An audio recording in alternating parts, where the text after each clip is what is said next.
Namaste, Shailendra. You know, we are very happy to be with you again. Very, very, very happy.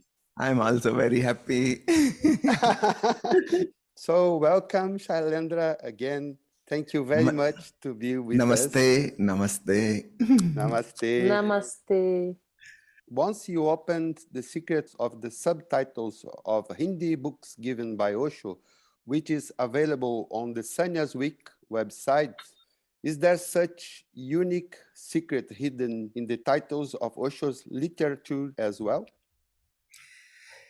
Yes, it is true. There is a secret hidden which most of the people are not aware of. And I would like to indicate towards it. The secret is such that still after explaining, it remains the secret. And this is something really very mysterious. It is the very nature of godliness, the existence, that it is mysterious, it remains a secret. We all know that Osho has spoken on so many subjects, a vast variety of topics. He spoke almost on every enlightened person in the world. And he gave beautiful titles to his books. Most of these titles are very poetic, symbolic, indicating towards something. In Hindi, there are many titles which are part of the poetic line. Most of the saints in India, they have not spoken in prose, they have written poetries or they have sung the songs. So Osho has chosen titles based on these songs, a small line, 1/4 of the line, and that is very, very symbolic. When I realized the sound of Om myself, it is echoing within me, it is echoing in the whole cosmos, then something clicked to me. I went through Osho literature and looked at the titles and found that Osho is indicating towards Om, the soundless sound, in almost 25% of his books. That is to say, almost 150 books out of 600 books. The titles are indicating very, very clearly towards the sound of Om. I was surprised. I have not noticed this before. I used to work in Pune ashram and in the department of publication. I was always going through the books, but I never saw this point from this angle. So when I realized it within myself, at the same time, I came to realize that Osho has given these beautiful poetic titles to his books, which are indicating towards the sound, the existential, the celestial music, which is happening everywhere, inside as well as outside. So Osho has selected these particular titles, which I'm going to disclose their meaning. Some are very, very simple. We can immediately understand he's pointing towards Om. In some, it is indirect way, a symbolic way. So sometimes it is very, very direct, and sometimes in an indirect way, giving a symbol, a poetic meaning to it. So I'm going to discuss many, many titles from English and many, many titles from Hindi, and you will be surprised to know when you look at these titles, they are so clear that Osho's main teaching is to listen the sound of Om. Normally, we never think in this way. We think in some other ways that his teaching is meditation or watchfulness or love or celebration and so many other points we can think of. But if you analyze the titles themselves, it becomes very, very clear that the main teaching, the main target of all spiritual practices is to listen the sound of Om, which is also called Omkar. In Hindi, it is called by saints as Naam. In Hindi, we can call it name. Osho has given a title. The Hindi title was Ek Onkar Satnam. And when it was translated, Osho gave the true name. So these two words are very similar, name in English and naam in Hindi. In India, the saints have not called God directly as God. It is part of the culture that we do not take the name of mother, our father, our husband, our wife, our God. We do not take the name directly. It is insulting. The wife never calls the husband by his name. The husband never calls the wife by her name. Children do not take the name of the father or mother. It is thought that it is not respectful to call by name. So how can we call God by name? So there are 1,000 names of God according to the Hindu scripture. There is one scripture which is titled Vishnu Sahasranam. That means 1,000 names of God. But usually the saints do not call God by name. They just say name, Nam, Satnam, the true name. Without mentioning the name, they just call Nam. So there are many, many titles based in Hindi on this Nam. That sound is not exactly like Om. Some people can hear it like Nam or Ram. So there was a historical person, Ram, but this sound echoing within our consciousness, it is somehow similar to the pronunciation of Ram also. So somebody may listen it as Om, somebody may listen at Nam or Ram. So there are many books titled by Ram, many books in Hindi. And there Osho does not mean the son of the king Dasarath, which happened 5,000 years ago in Ayodhya.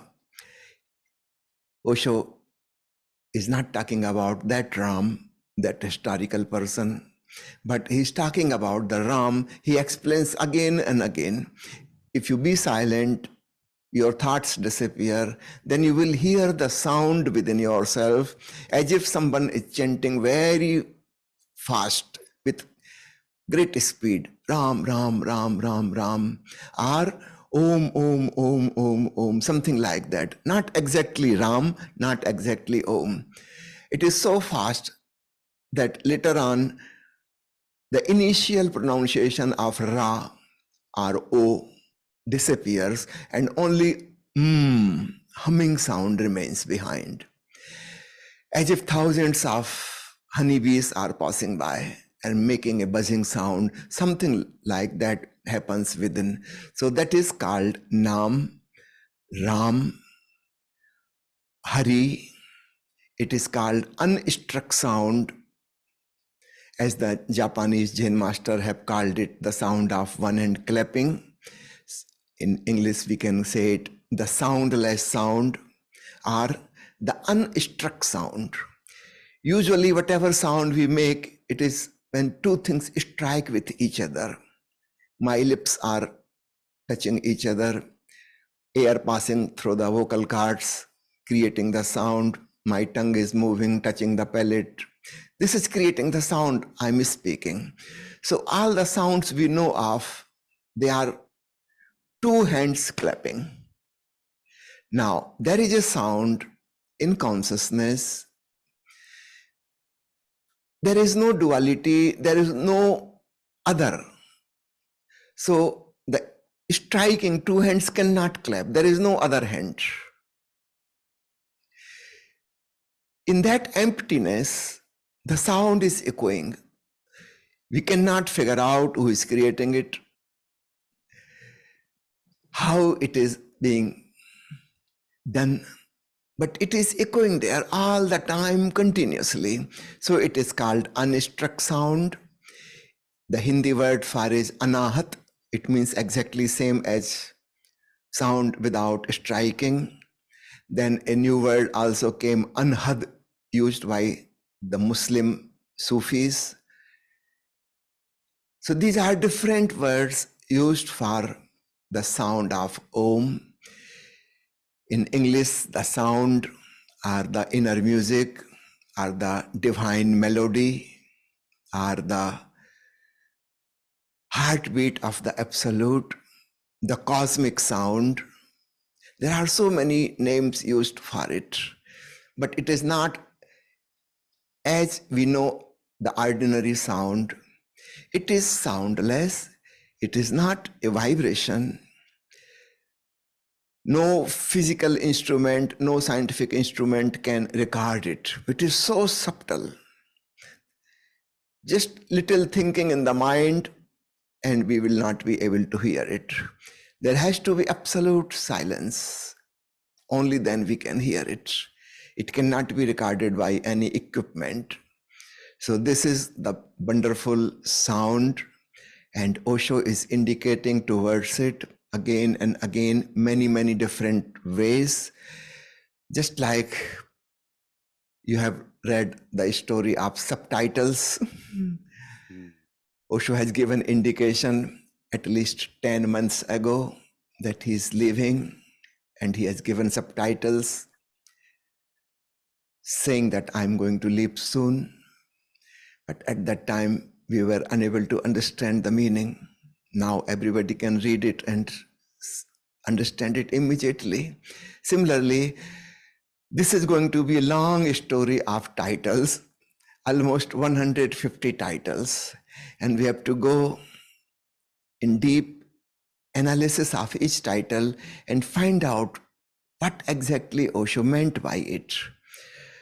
So this will be the beginning of the first episode of this series. We will continue this over the period, and we will discuss about 150 titles given by Osho, which are indicating towards that ultimate truth he calls the sound of Om. I'm going to just mention few names here from the English literature. The secret of the secrets. Hari Om Tat Sat.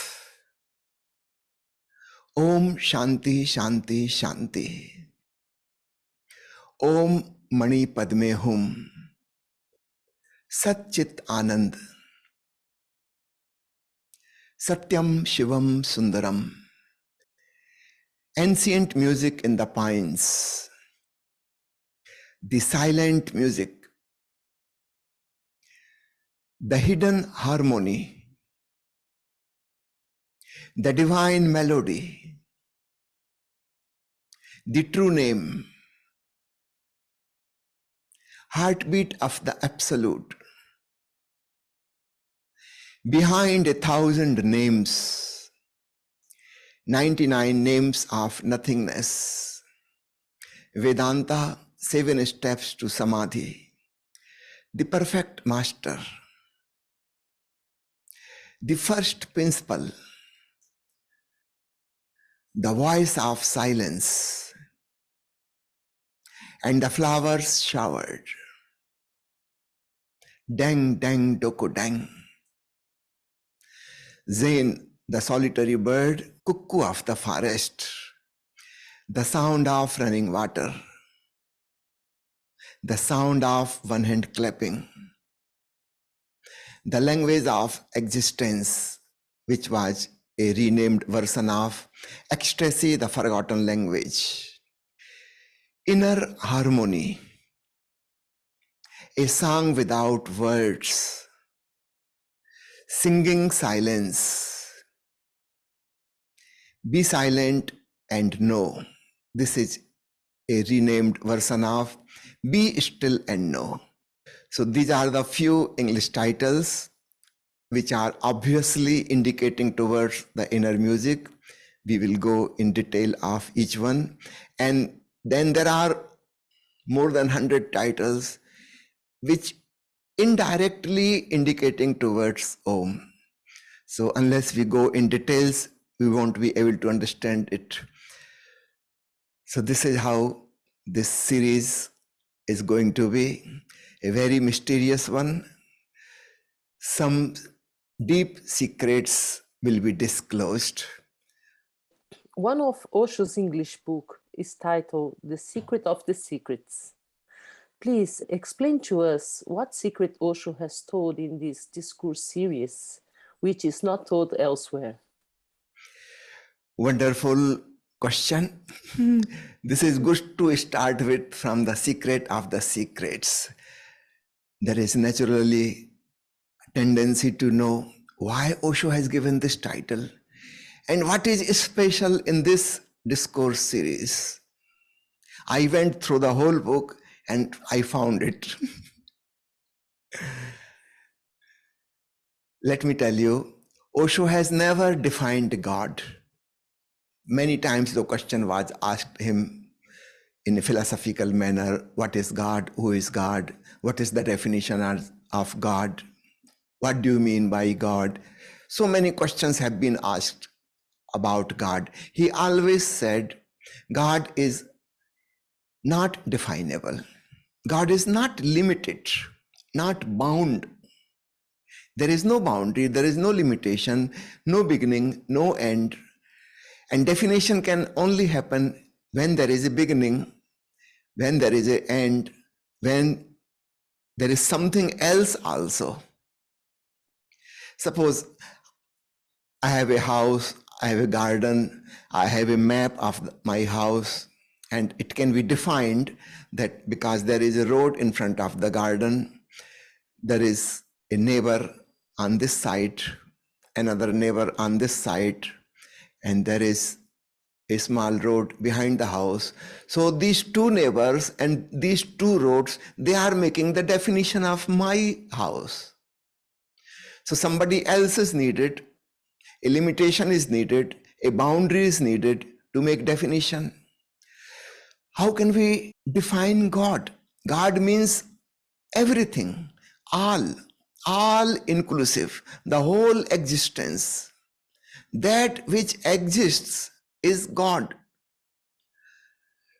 Of course, there is no other God. The existence is just one existence. If there is something existing other than this, then we can define that this is particular existence number A, number 1, number 2, number 3, then things can be defined. But when we say the whole existence, that includes everything. Nothing is left out. So there cannot be any boundary. There cannot be any definition. This is what Osho has always said. But in this particular book, The Secret of the Secrets, Osho has revealed the topmost secret, and that is in the 15th discourse. Please read carefully, listen carefully. The 15th discourse, Osho says, God is defined as soundless sound. I researched in the whole Osho literature, all the Hindi and English books. He has never given definition anywhere else. So this is the secret of the secrets, that God is defined as soundless sound. That means the sound which is called Om.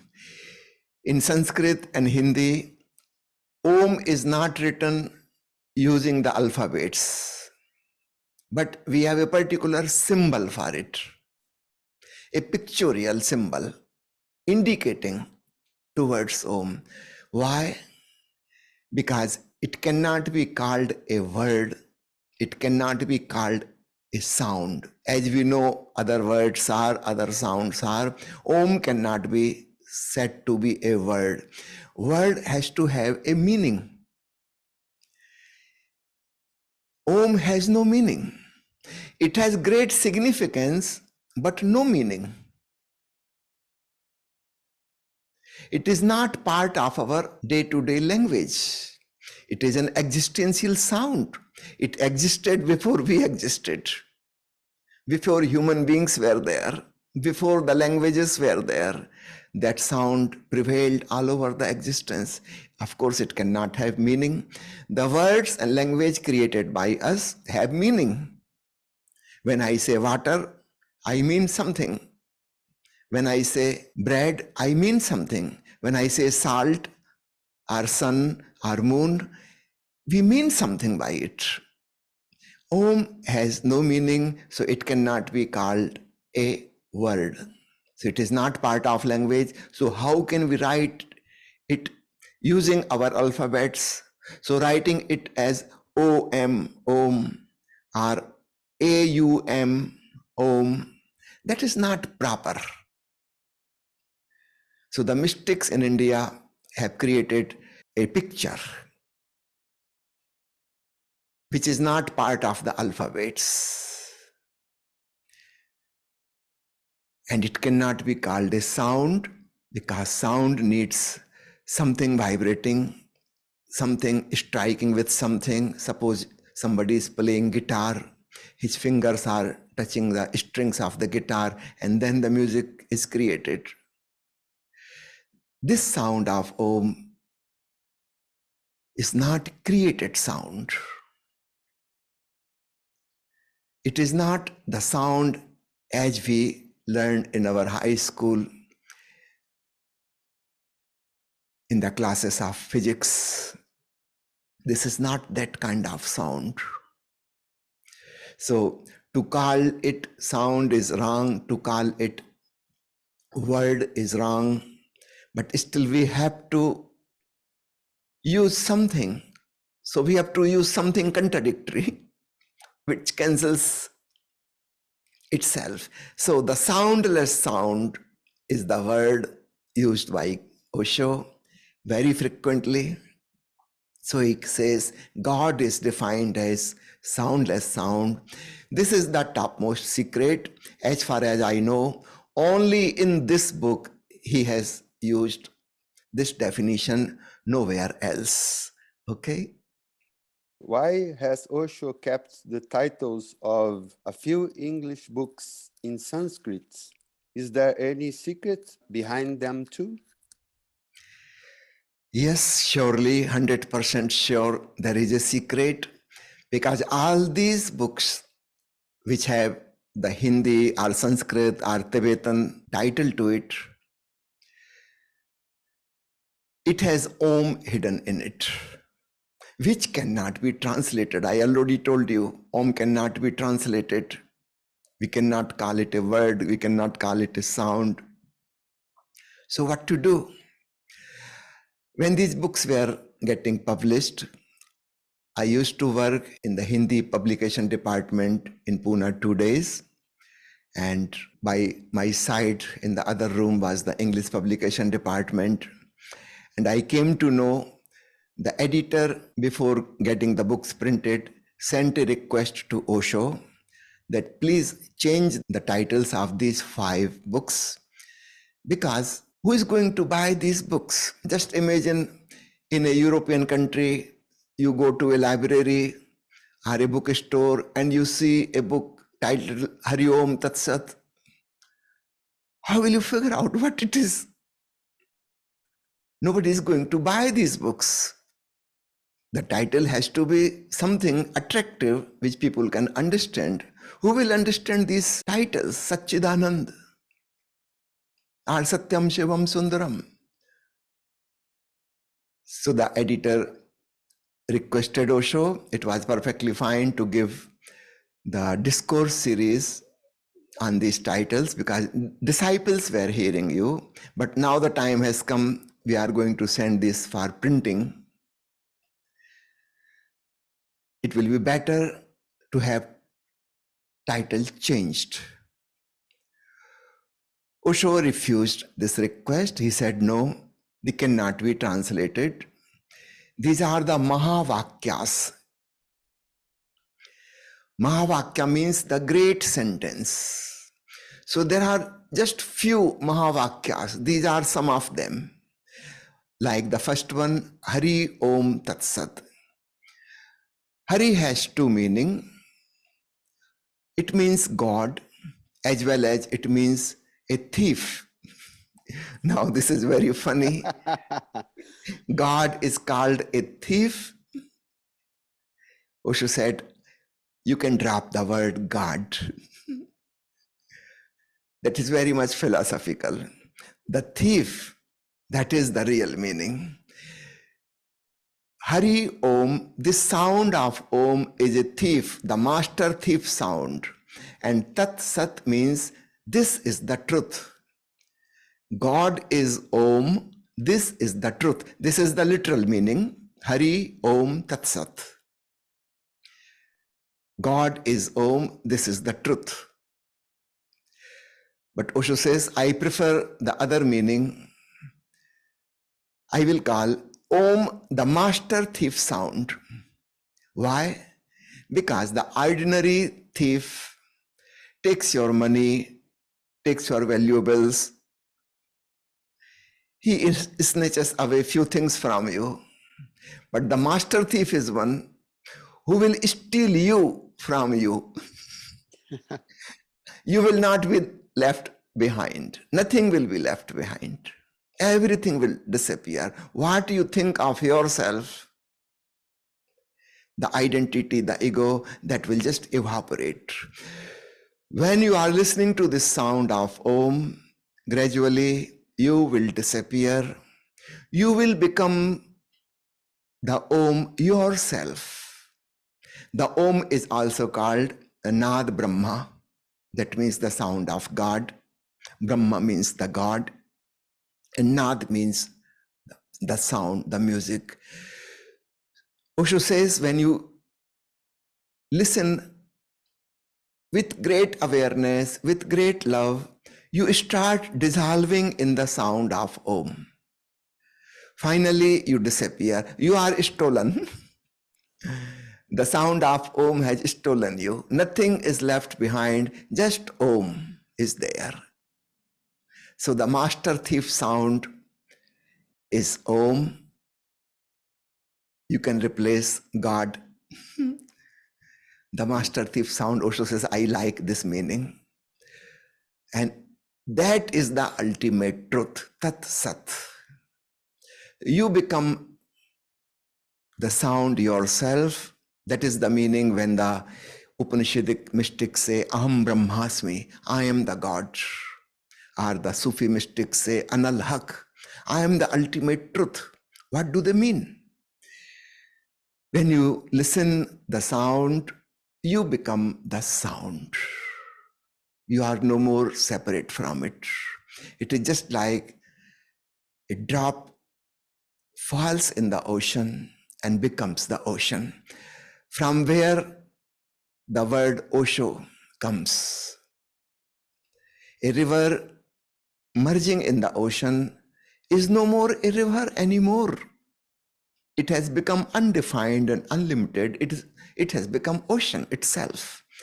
So that is the oceanic experience.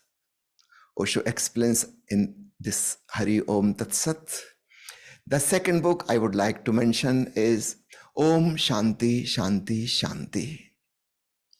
Most of the Hindu scriptures, they start with Om, all scriptures, and they end with Om Shanti Shanti Shanti. This is considered as the Mahavakya, the great sentence. Nothing can go beyond it.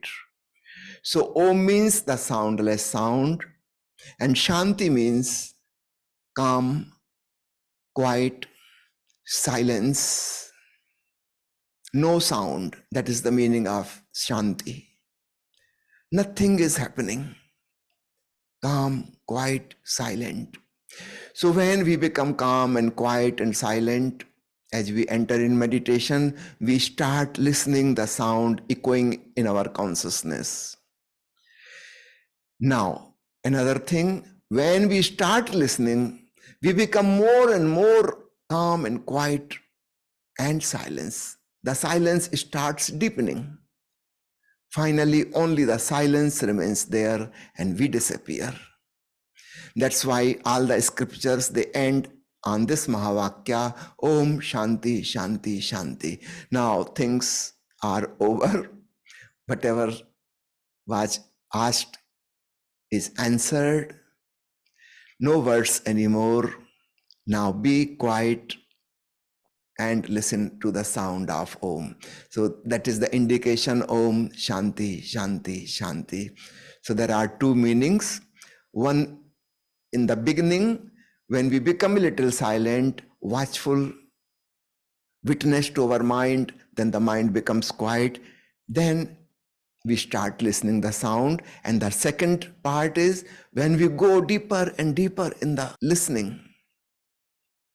Finally, we disappear and there is Shanti, Shanti, Shanti. Just pure silence, silence, silence. The third book is titled as Om Mani Padme Hum. This mantra is chanted by Tibetan Lamas. This comes from Buddhist tradition. Here again the first word is Om. Padma means the lotus flower. The seventh chakra, the crown chakra, is described as 1,000-petal lotus. When the consciousness reaches to its climax, the ultimate flowering of consciousness is blossoming of the lotus. Why lotus? There were so many beautiful flowers, but lotus is chosen for a particular reason. Lotus grows in mud, but the mud cannot touch the lotus. It is untouchable. The same quality our consciousness has. It is not touched by anything. It is not affected by anything. Whatever we see, whatever we hear, whatever is happening around, whatever event is going on, good or bad in our life, really nothing touches it. The witnessing consciousness remains like a mirror. So these are the two symbols used for consciousness. One is mirror. Anything may be getting reflected in the mirror, but nothing is printed in the mirror. Nothing touches the mirror. And the second one is this beautiful flower of lotus. Nothing touches it. So Om Mani Padme Hum. Padme means lotus, flowering of consciousness, the witnessing consciousness. Mani means the diamond. This is symbolizing the inner light, the divine light. As there is sound in the consciousness, there is light as well. It is not like the light we see outside. There is no source of that light. It is not coming from anywhere. It is not going anywhere. It is just there. No beginning, no end, not coming, not going. The light in the outside world has always a source. It may be the sun, it may be the stars, it may be getting reflected from the moon, it may be a candle or an electric bulb. It has a source. But the inner light of consciousness has no source. The light outside is traveling with a fast speed, almost 1/3 of a million kilometers per second, very fast, super fast speed. The inner light is not traveling at all. It is just there. It is not going anywhere. In India, they use a proverb, Avagaman se mukti. That means freedom from the coming and going. When we listen to the inner sound and we see the inner light, we transcend the duality of coming and going. Neither the sound is coming not going, not the light is coming and not going anywhere. It is just there. It has never started. It will never end. It is the eternal light. Light coming from a source cannot be eternal. If we are having a lamp using some fuel, when the fuel is finished, the lamp will be put off.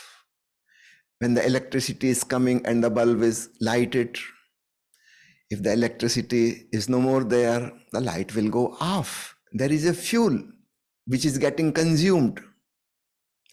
Sun may be very, very big. It has huge amount of fuel. Atomic explosions are happening continuously. But the fuel is getting less and less and less every day. So much light and heat is radiating. The volume of the sun is becoming less and less. The scientists have calculated that our sun started about 10 billion years ago. And as it is radiating energy every moment, probably in next 5 billion years, it will be finished. The fuel is over. There will be no more any light, no more any heat.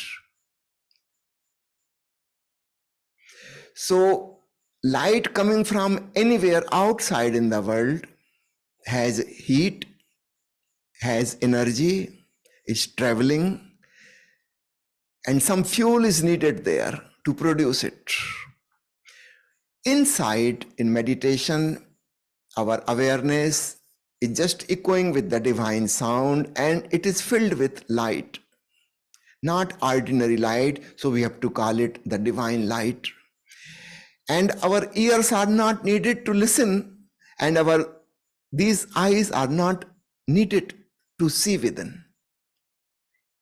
Actually, when we close our eyes and ears, then it is easy to recognize the sound of Om and the light.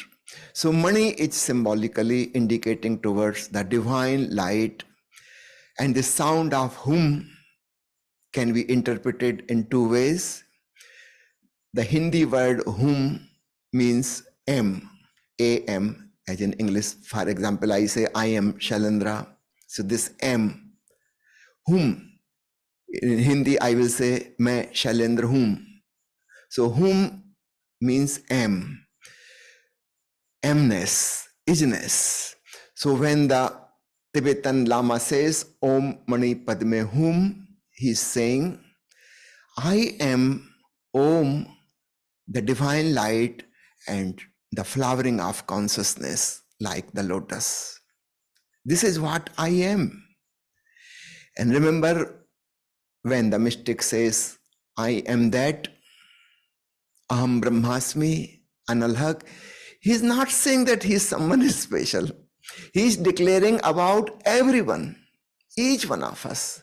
Whether somebody knows or somebody does not know, it doesn't matter. Everybody has the same ultimate truth. Everyone is divine, everyone is light, everyone is sound, everyone is flowering of consciousness. So this is existential truth, not particular about one individual. So that is the meaning of Hum. And another meaning, another interpretation of Hum is, it is indicating of humming sound.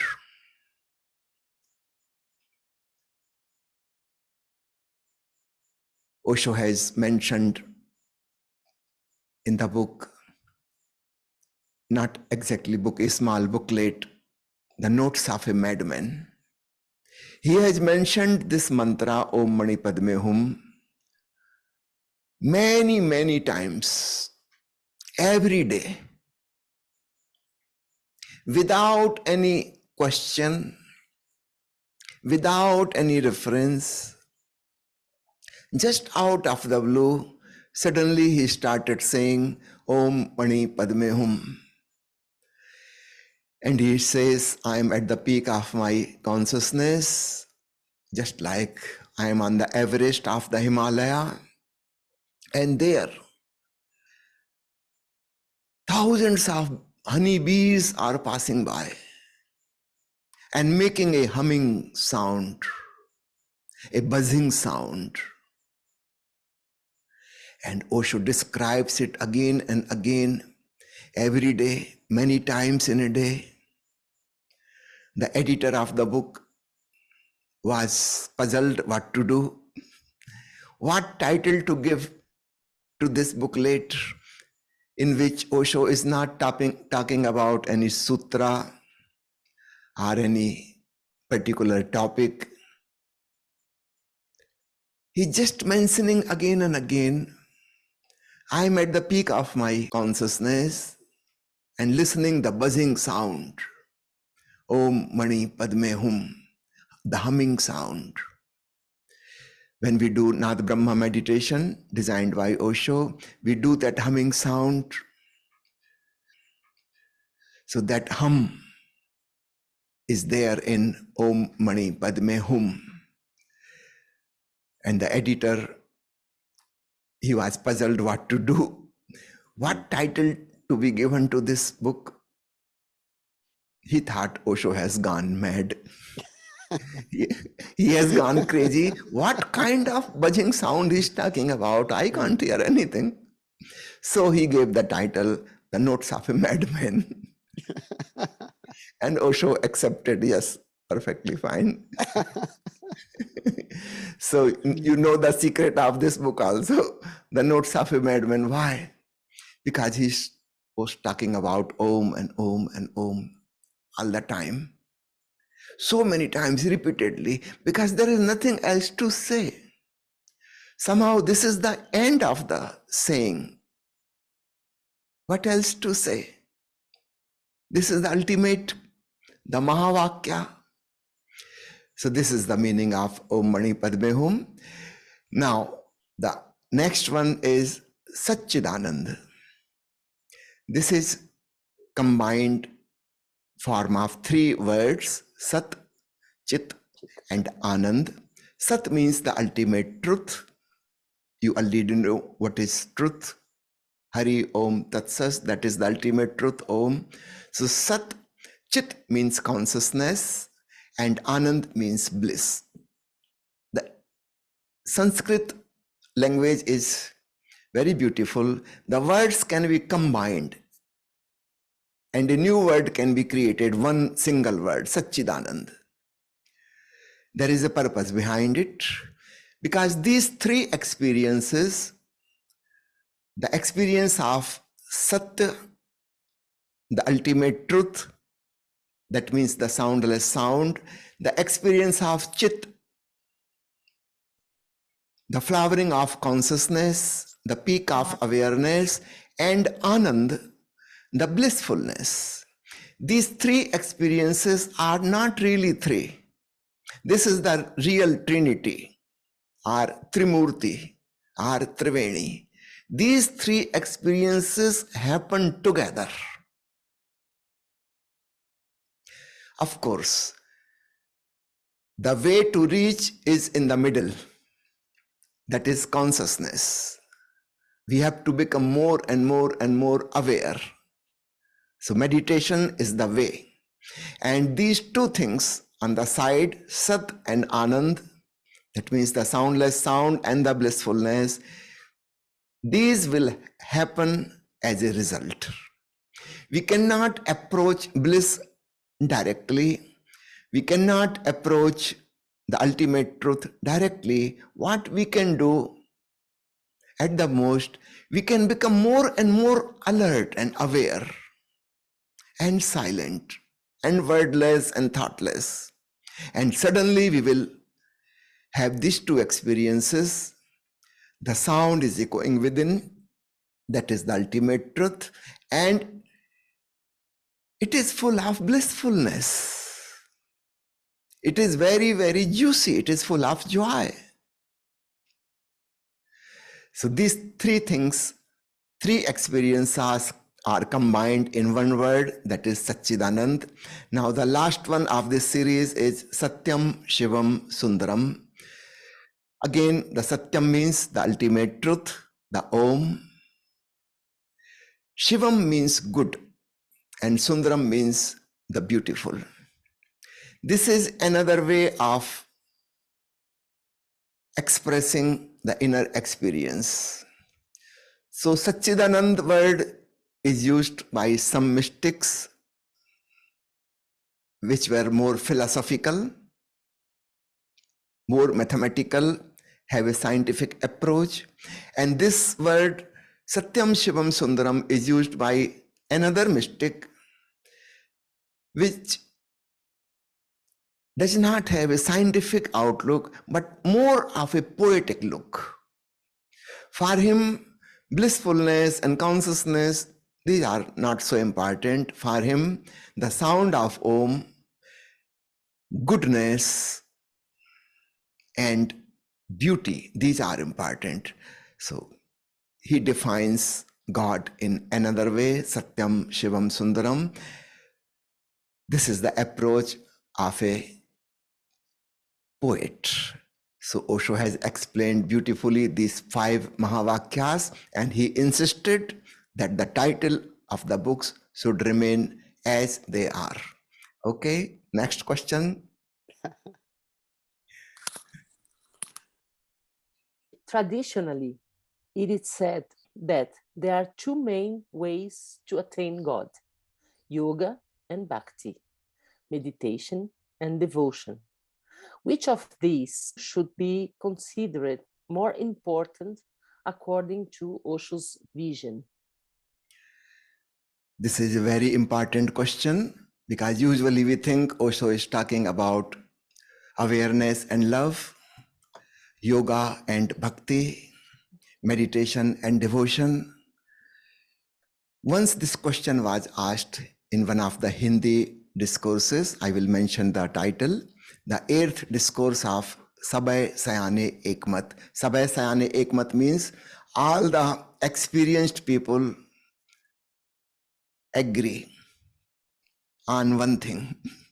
And what is that one thing? I will tell you later. All the mystics agree. In the 8th discourse, the first question is, please explain the interrelationship of meditation, love, and samadhi.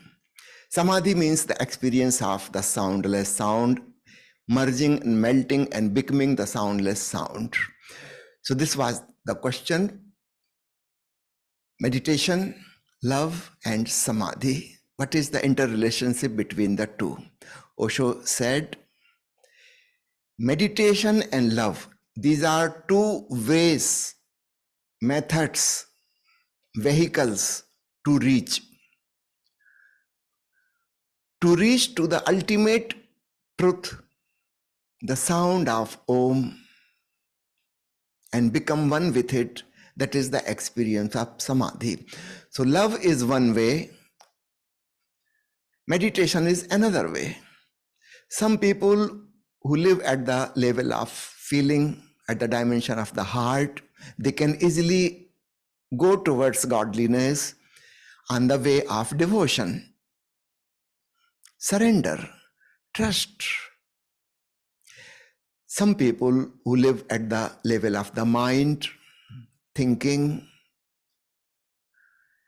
for them meditation is easier, to become aware, to become a witness of their own thinking process. This is one way. So yoga is one way, mainly used for masculine seekers, and devotion is other way, mainly used by feminine seekers. The whole humanity can be divided in males and females. These are the main 2 types. And when I'm saying feminine or masculine, I don't mean physically male or female. There are few males who are full of feelings, sentiments, and living at the level of the heart. They are feminine, psychologically, spiritually. Just the opposite also true. There may be some rare females who are masculine. So the path of devotion is for feminine and path of meditation is for masculine people. But these are only ways. These are the vehicles. This is not the ultimate goal. Finally, you have to reach to samadhi. That is the ultimate goal.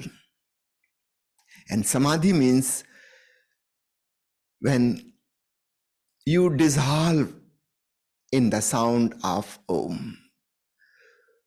For some time, you are no more separate from the existence. You have become one with it. That is the experience of samadhi. So meditation is one way. Devotion is one way. And I would like to read Osho's words, this quotation from the book Hari Om Tat Sat. This will give you exactly what I was just saying. All that we are searching for in meditation is nothing but this master thief sound.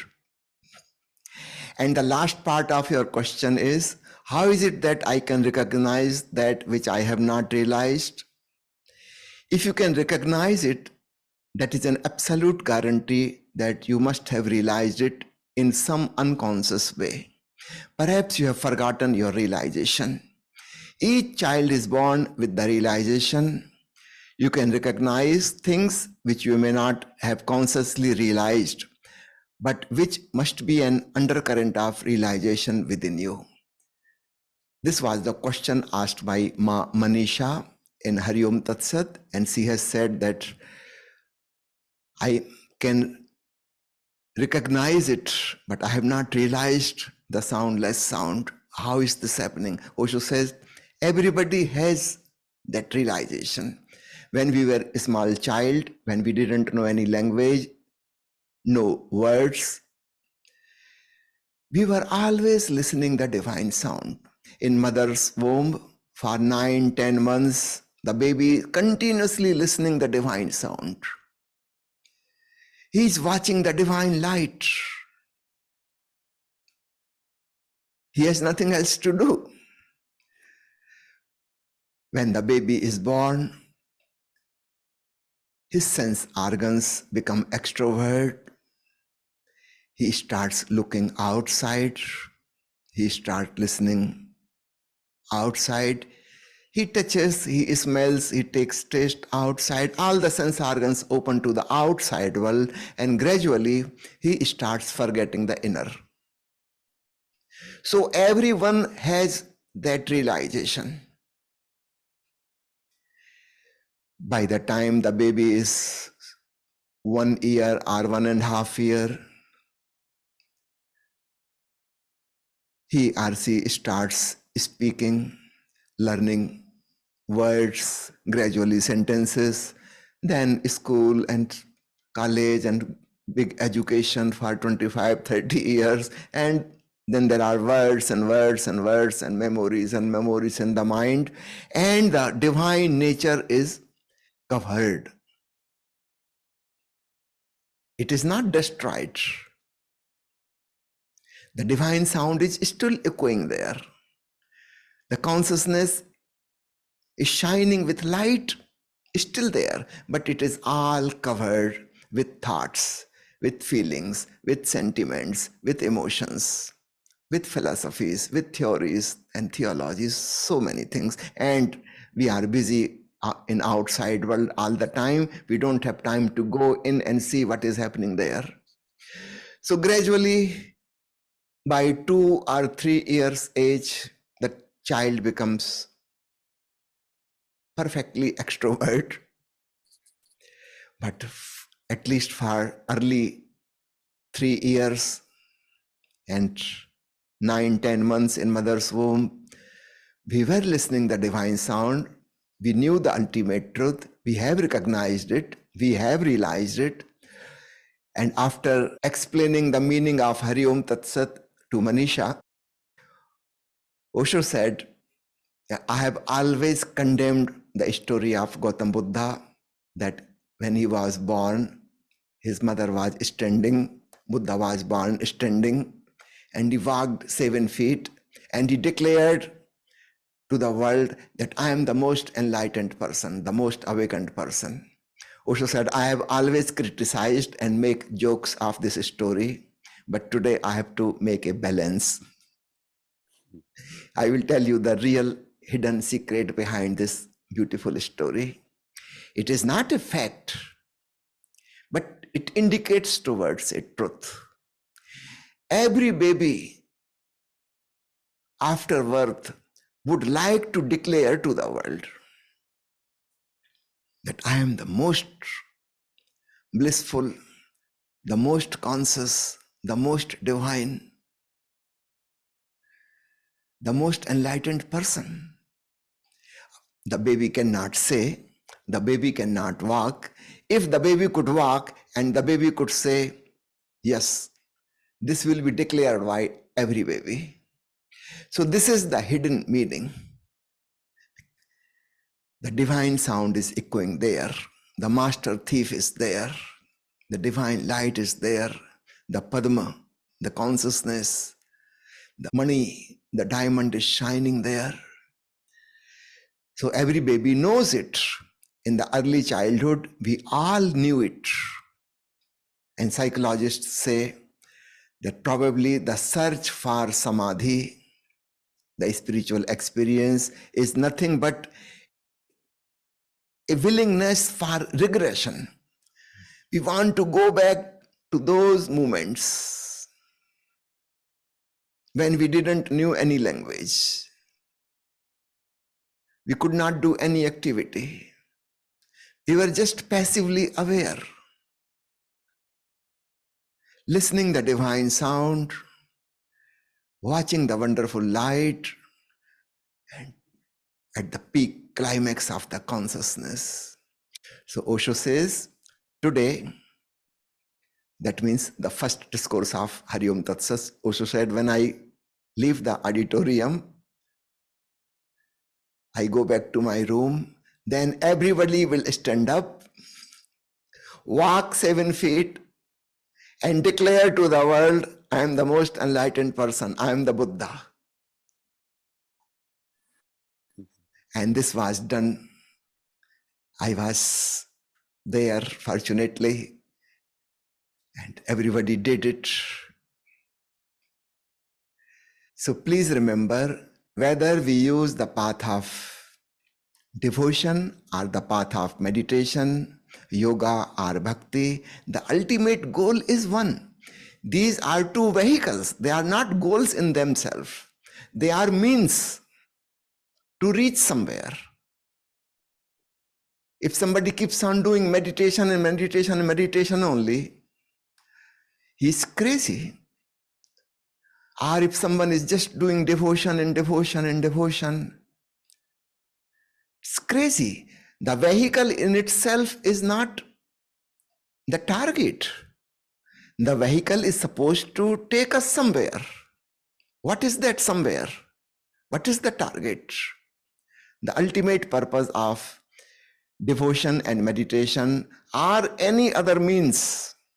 There are so many ways. Tantra, Tao, Jain, Baul. So many ways. And many more can be discovered in future. But remember, they are only means. They are not target. The target is one. And that is samadhi. This is explained by Osho in many, many discourses. Samadhi is the target. In Ek Onkar Satnam, Hindi series on Guru Nanak Dev, Osho says, Nanak was a devotee. He was not a meditator and he enjoyed singing. So in ordinary way, neither he was a meditator nor a devotee as we think of devotees. He was not like that. He was just a singer, a music lover. He usually have two friends, Bala and Mardana. And when Nanak used to sing, they started playing on their instruments accompanying him. So that was his whole life,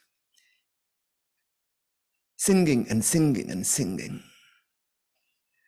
And while doing singing, merging in the melody, suddenly he became aware of the divine melody. Osho has said many times that it is very easy for musicians to reach to the ultimate truth. In many discourses, Osho has said, if you are a musician, you don't need any meditation. Music is enough in itself. You don't need any other technique. Just drown yourself in music and you will reach to the ultimate truth, which it is very close, particularly for musicians, for singers. So Nanak achieved this ultimate state. He remained drowned for 3 days. So the story says that he was singing on the bank of a river and he got drowned in the river. This is just symbolic. And after 3 days, he came out of the river. And then the first thing he declared to the world is these 3 words, Ek Onkar Satnam. Om is the one ultimate name, the true name. This is the meaning of Ek Onkar Satnam.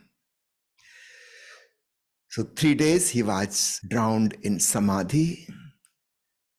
And Osho says, Osho has given 20 discourses on Ek Onkar Satnam, but in the first discourse he mentioned that if you have understood these 3 words, Ek Onkar Satnam, one, Om, true name, the scripture of Nanak is over, finished. There is nothing more to say. He has said everything a spiritual person can say. But he knows you won't understand it in such a short formula. So he says again in different ways, describes. But remember, it is all repetition. The truth is one. So whatever way Nanak expresses, of course it will be repetition. There are not many truths. There is only one truth, and that is the sound of Om. So this experience of Samadhi is drowning in Om. So ultimate target of meditation and devotion or any other technology of spiritualism, the target is Om.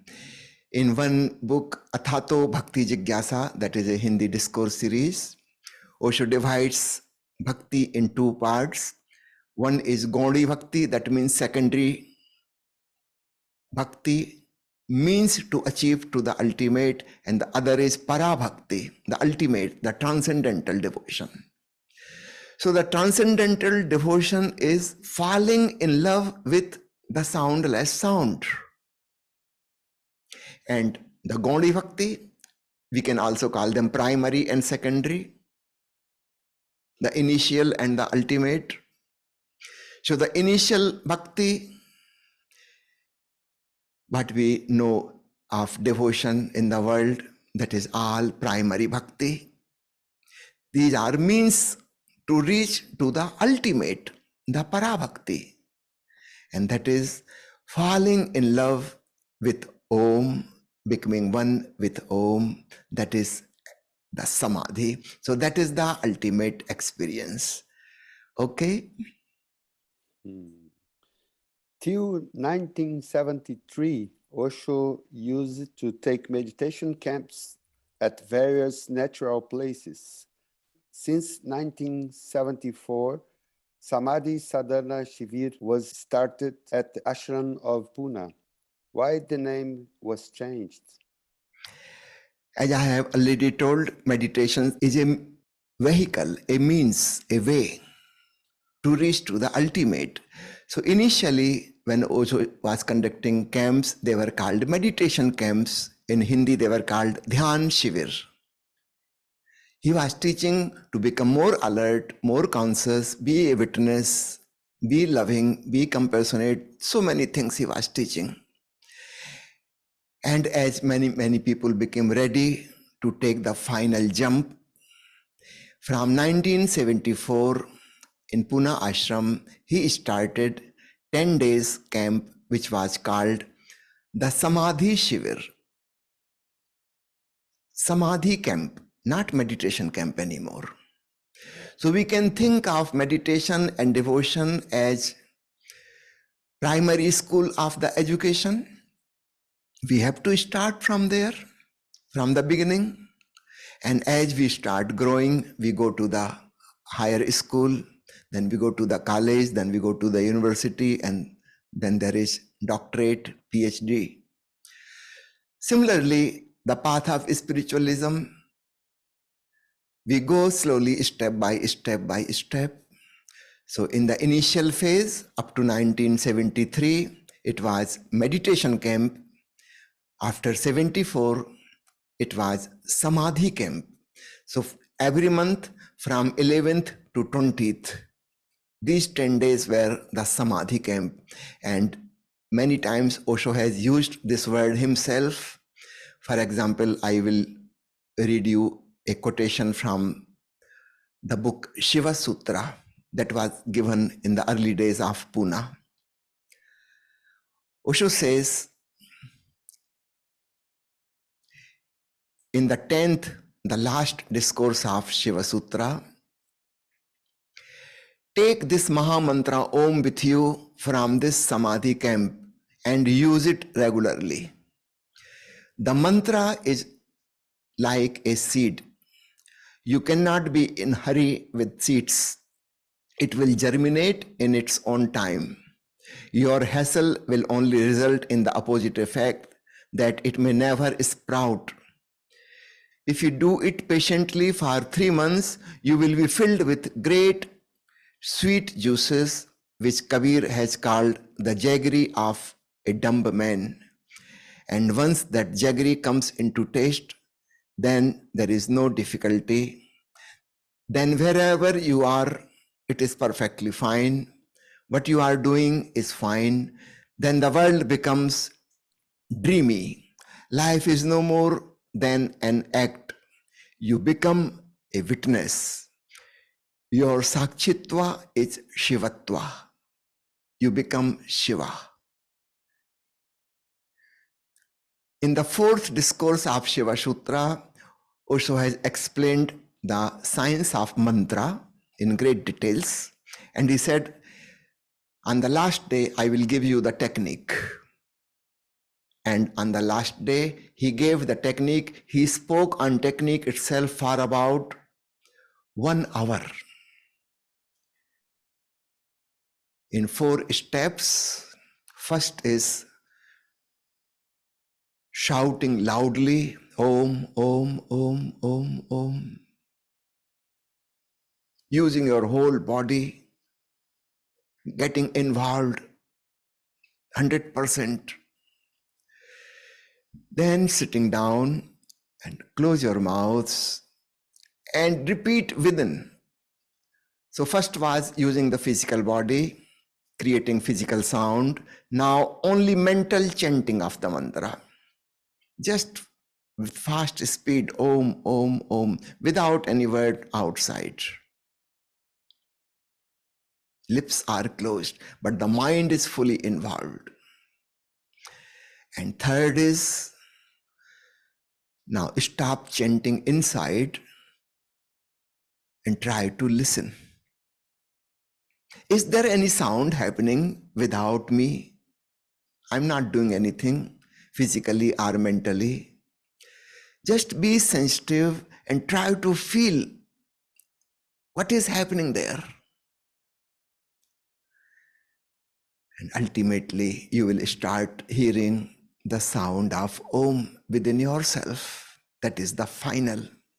That is the Samadhi.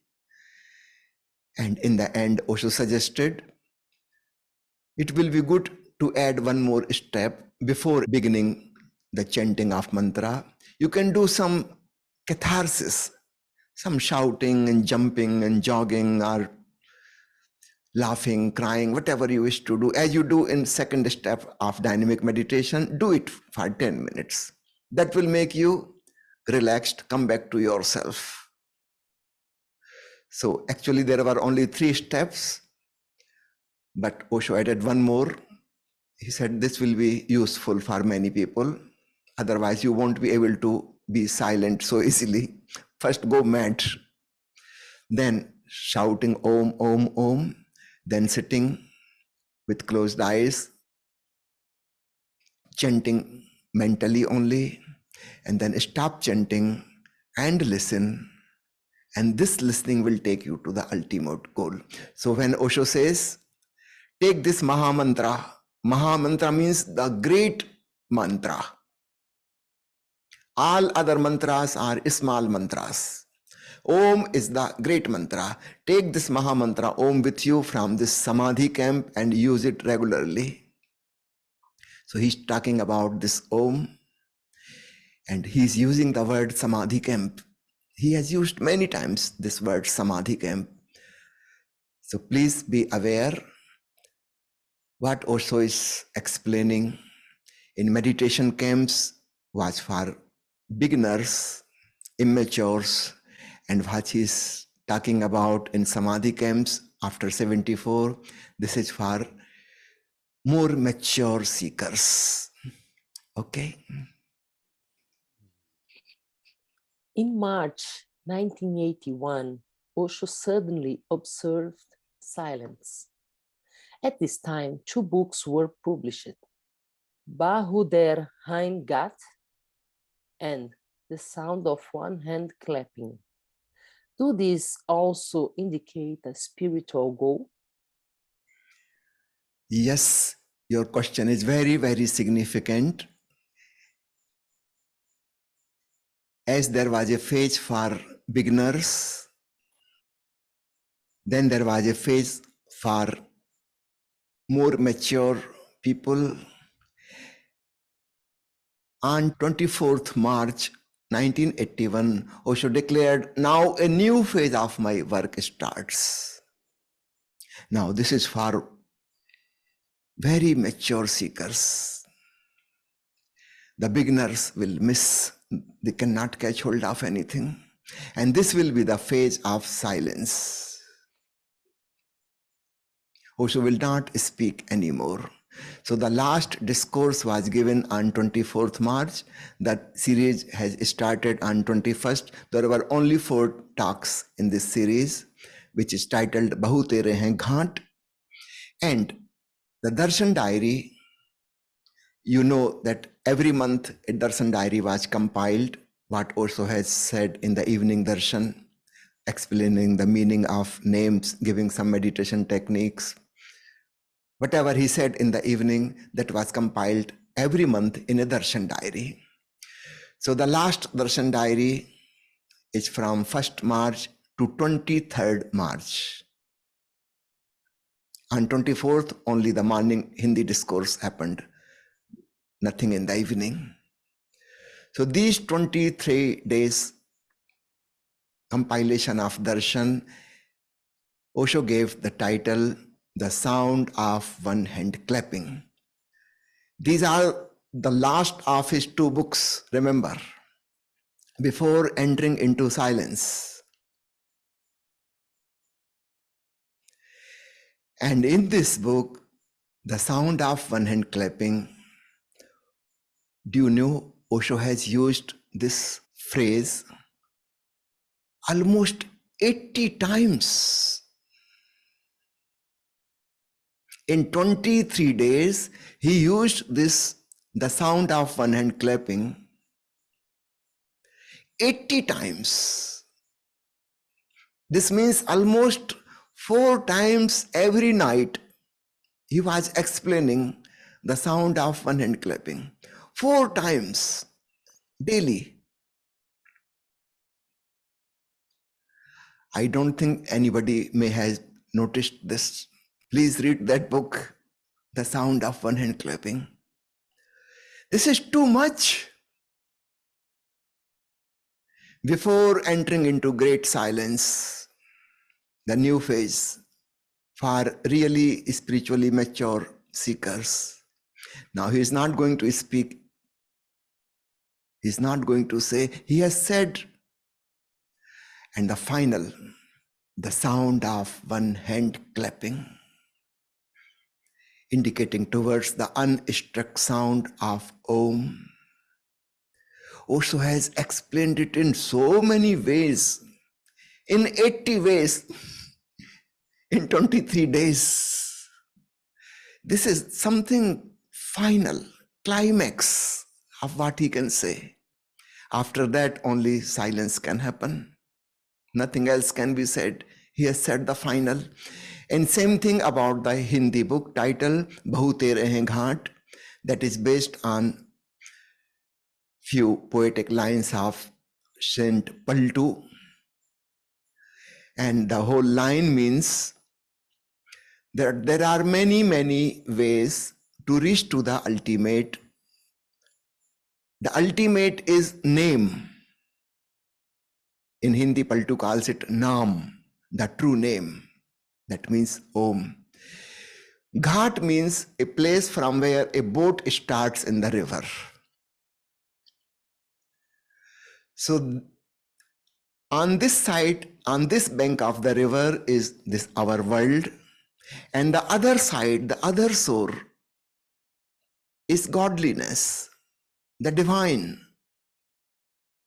the samadhi, the enlightenment. And Paltu says there may be many places from where the boat will start. Krishna has made one ghat, Mahavira has made one ghat. In Hindi, another word for ghat is tirth. Osho has given this name to many of his disciples. Tirth. So tirtha means a holy place, and that means from there you can ride on the boat and go to the other shore. So Paltu says there are many, many ghat, many tirth from where the boat begins, and there are many different kind of boats.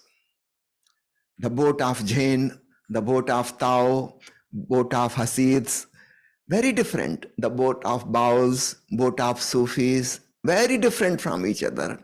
The Buddhist boat, the Jaina boat, the boat of devotion, the boat of meditation, the boat of yogi, so many boats and many more can be there. So he says, Bahu tere hain ghat. There are many, many, many ghat. There are many, many, many kinds of boats on which you can travel. But finally, where you will reach, the other shore is the true name of God. That is the ultimate shore. So it doesn't matter from where you start. You will reach to the other shore. Finally, the Om is found. This is the meaning Osho has given to the Hindi book, Bahu Tere Hain Ghat. So finally, these two books, before the silent phase started, very significant meaning. There should be no conflict between people using different techniques.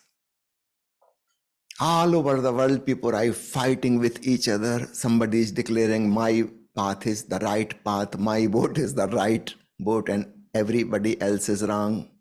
This technique is the perfect technique, everything else is not right, not proper. The devotees think the yoga is useless, just physical exercises. The yogis think the devotees are mad, insane people. Nobody has any good idea about the other person. Everybody thinks my way is the right way, only right way.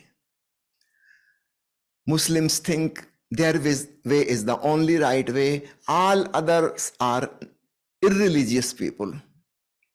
They are sinners. Only the Muslims, they are pious people. Everybody else is a sinner, irreligious, against God. Somehow everybody has this idea. The Christian thinks only the Christian is right. All others should be converted to Christianity. The Buddhists think in the same way. Remember, Buddha did not think in that way, but Buddhists think in that way. Hindus think in this way. Only Hindus are the right people. They will reach to the paradise. All others will fall into hell.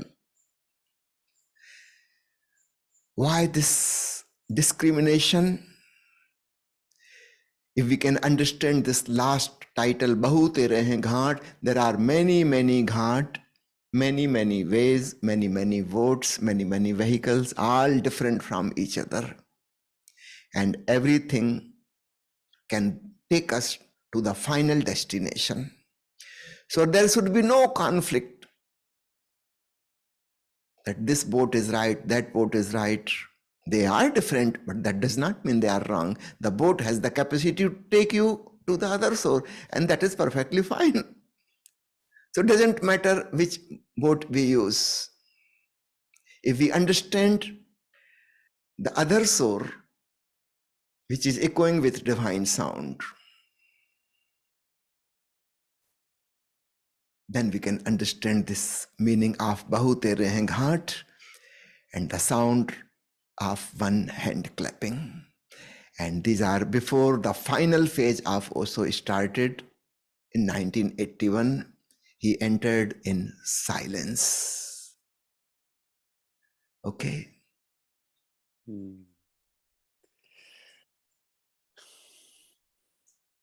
Okay. Last question. One book is titled And the Flowers Showered. What is the true meaning of showering flowers? Well, I will not say anything from my side. I will just read the quotation from Osho. You will get the point. Subhuti was one of Buddha's disciples. He was able to understand the potency of emptiness, the viewpoint that nothing exists except in its relationship of subjectivity and objectivity. One day, when Subhuti was sitting under a tree in a mood of sublime emptiness, flowers began to shower all around him. We are praising you for your discourse on emptiness, the gods whispered to him. But I have not spoken of emptiness, said Subhuti. You have not spoken of emptiness, we have not heard emptiness, responded the gods. This is true emptiness. And blossoms showered upon Subhuti like rain.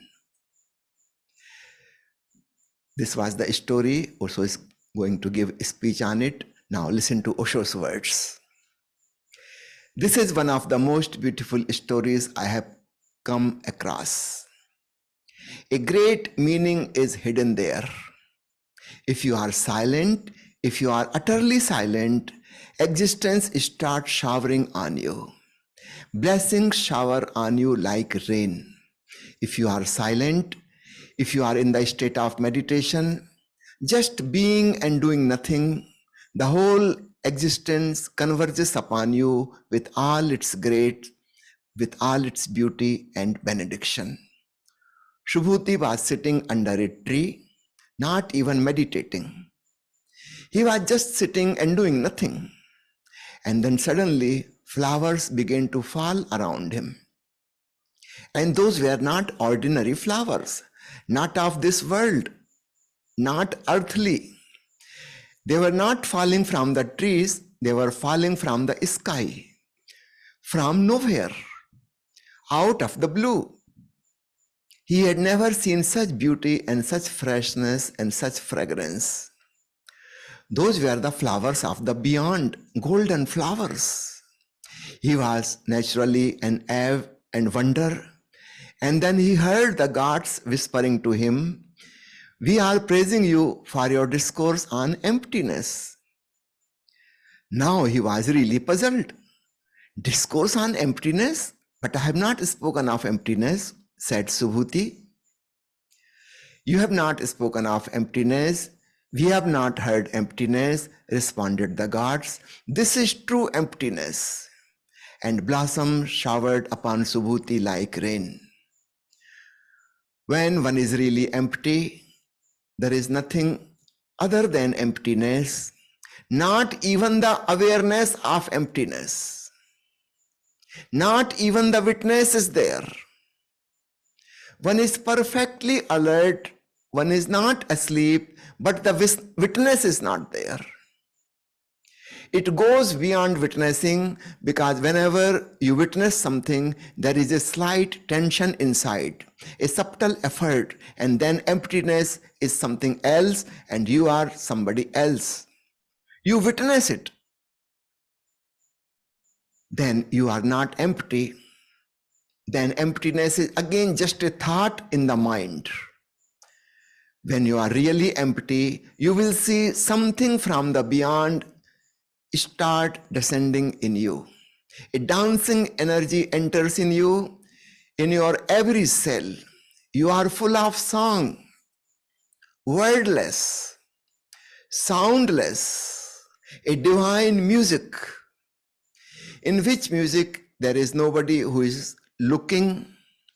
In this music, there is nobody who is looked at. The observer is the observed.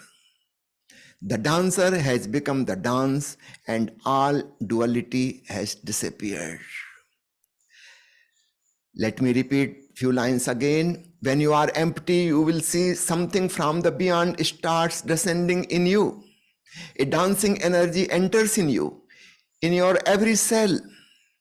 You are full of song, wordless, soundless, a divine music. In this music, there is nobody who is looking. In this music, there is nobody who is looked at. The observer is the observed. The dancer has become the dance, and all duality has disappeared.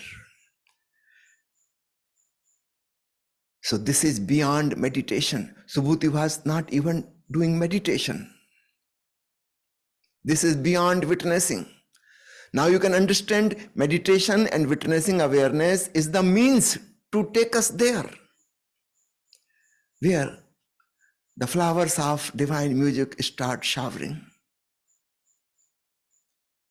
The whole existence pours its grace, its beauty upon us. There is no duality in it. In witnessing, there is a duality. I am watching thoughts. Of course, I am the watcher, and thoughts are watched at, looked at.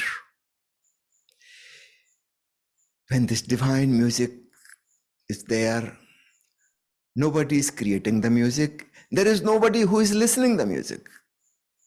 You have disappeared. You are stolen. The Hari has taken you. The master thief has taken you away. Nobody is there. Only the music. Only the light. No object, no subject. All duality disappears. So that's the meaning of the title, "And the Flowers Showered." There are 10 stories in this book, but Osho has chosen this one as the first one. And he has especially mentioned, this is one of the most beautiful stories I have come across. So the flowers are not ordinary flowers, not falling down from trees. These are the musical flowers, the flowers of soundless sound. Okay, Abhiru, thank you for your questions. I just want to sing like falling leaves, blowing away, words disappear, and all I can say is I love you. And this was just the first episode of the beginning of this series. And we will continue.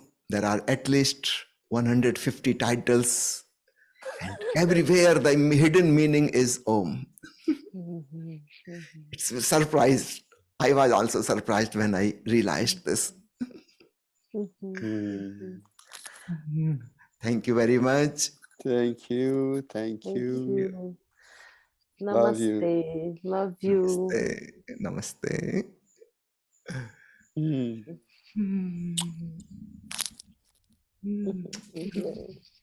Big hug. Big hug to Priya.